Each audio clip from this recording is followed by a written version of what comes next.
আজকে তোমাদের সাথে আমি শেয়ার করব খুবই ইউজফুল একটা জিনিস, যেটা আমি আনার পর নিজেও ট্রাই করেছি এবং ট্রাই করার পর যখন দেখেছি যে জিনিসটা সত্যিই খুব কাজের এবং ভালো, তখনই আমি তোমাদের সাথে এটা রিভিউ শেয়ার করছি।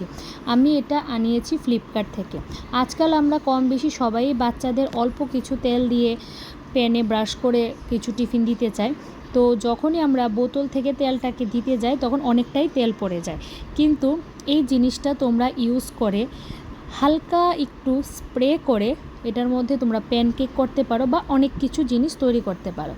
জিনিসটা খুবই দারুণ একটা জিনিস, জাস্ট দেখে নাও, তারপর আমি সব কিছু ডিটেলসে বলে দিচ্ছি। এটা গ্লাস বোতলে এসছে আর মুখটা ছিল প্লাস্টিকের, কিন্তু এটা খুবই শক্ত একটা জিনিস। অনলি আন্ডার 160তে আমি এটা ফ্লিপকার্ট থেকে নিয়েছি। খুবই দারুণ একটা জিনিস। এটা দিয়ে তুমি তেল এভাবে ঢেলেও নিতে পারবে, আবার স্প্রে করেও নিতে পারবে, আরামসে ইজিলি হয়ে যাবে। তো অবশ্যই তোমরা একবার এই জিনিসটা ট্রাই করে দেখবে যে এটা তোমাদের কতটা কাজে আসছে, কারণ এটা আমি নিজে অলরেডি কয়েকদিন ধরে ইউজ করছি, করার পর আমি তোমাদের সাথে রিভিউ শেয়ার করতে এসেছি।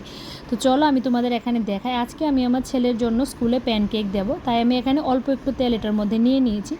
এখন আমি প্যানের মধ্যে এটা স্প্রে করব। দেখো, ফার্স্টে দেখো আমি যে মুখটা দেখাচ্ছি ওটা দিয়ে তোমরা তেল ঢেলে নিতে পারবে। আর এখন দেখো কি সুন্দর জলের মতো স্প্রে হয়ে যাচ্ছে। তো স্প্রে করার পর যখন আমি প্যানকেকগুলো দেব, খুব ইজিলি এগুলো কি হবে, আমি উল্টাতে পারবো, কারণ এগুলো লেগে লেগে যাবে না। আর এমনিতে তেল দিলে এতটা ভালো হয় না, আর একটা অয়েলি ভাব থেকে যায়। তো এখানে দেখো কি সুন্দর করে প্যানকেকগুলো আমি উল্টিয়ে নিচ্ছি, আর সবগুলো কিন্তু ভালোভাবে ফ্রাইও হয়ে যাচ্ছে। আমরা নিজেদের জন্য কিন্তু এরকমভাবে অনেক কিছু ট্রাই করতে পারি।